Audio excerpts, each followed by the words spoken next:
Hey guys, and welcome to my first commentary voiceover YouTube video. In this video, I'm not going to talk that much about the speed paint you'll be watching, but what inspired the speed paint. The thing is, when I find something that I really like, I get a little bit obsessed with that thing.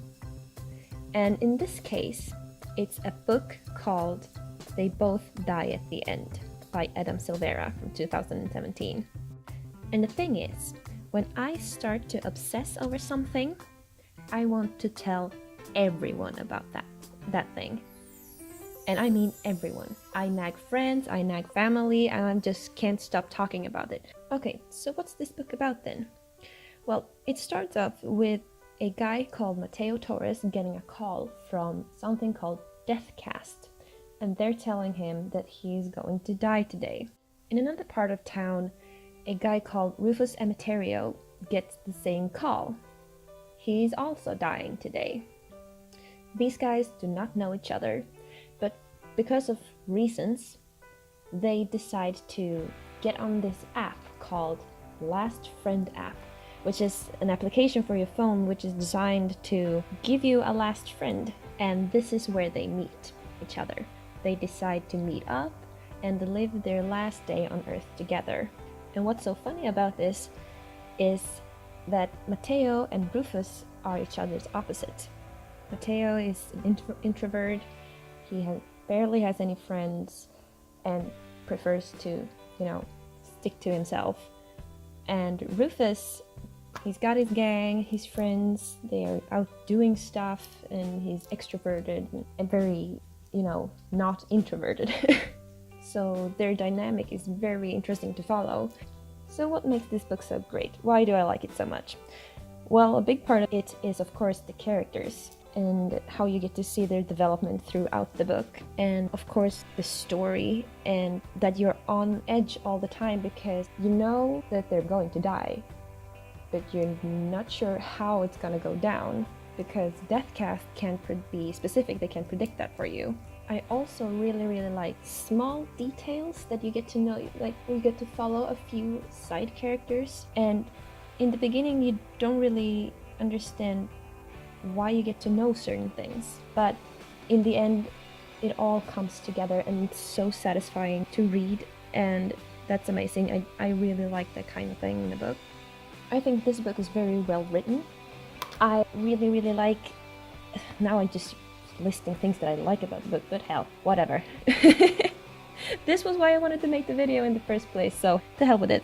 I mean, the title kind of spoils the ending for you, but I didn't think that it was going to affect me as much as it did. I mean, like, you know what you're getting yourself into when you start to read this book, but I was so upset after I read this one. I was so sad. I was crying hard. I was bawling my eyes out. And I guess this is one of the things that made me like the book the most because, I don't know, I really like to read stories or watch movies or series that makes you feel strong emotion. So this was the perfect book for me. And maybe that's one of the things that made me want to recommend this to like everyone I meet, because I want them to feel the pain.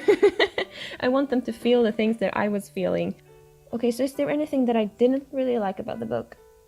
And honestly, no. I mean, the thing is, when I get this obsessed with something, it's hard for me to see the flaws. Like, it's like when you fall in love, in the beginning, the person you love is perfect. There's nothing wrong with them. And then after a while, you kind of start to notice things that, oh, this bothers me. But right now, I mean, I finished the book like a few days ago. And okay, the thing is, when I say I read the book, it's a small lie because I don't really read books, I listen to them. So I listen to the audiobook version of this story. So I've listened to this one 3 or 4 times already, and I still think it's amazing. But hey, that may be because I'm still so in love with it because it's new and I'm so emotionally attached to it. So maybe like in a few weeks or months, I won't feel the same anymore. But right now I love it, so I'm just gonna tell you that. And in this video, I'm not going to tell you what's happening because I think you should definitely read it or listen to it, because this was a ride that I want everyone to take, obviously. So some final thoughts. Well, I think it's a really interesting concept to explore. I mean, what if we actually had a thing that was like Deathcast in reality? Would that be a good or bad thing? I mean, personally, I'm not sure.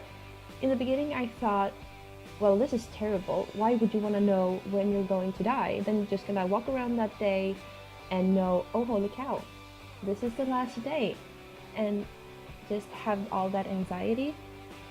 But at the same time, I mean, it gives you a chance to say goodbye to your loved ones and actually live that last day to the fullest. But I'm still not sure. I mean, no, I don't know. What do you guys think? Would it be a good thing or a bad thing? Let me know in the comments below. It would be really interesting to read your thoughts. And I'm sorry that I didn't really get into the actual story of the book, but I really don't want to spoil anything if any of you guys decide to actually read it. So, well, if you had read it, let me know what you thought. It would be amazing to have someone to, you know, talk about this book with. And don't forget to hit like and subscribe. It would make me a very happy panda, and I will see you in the next video. Have a good one, guys. Bye.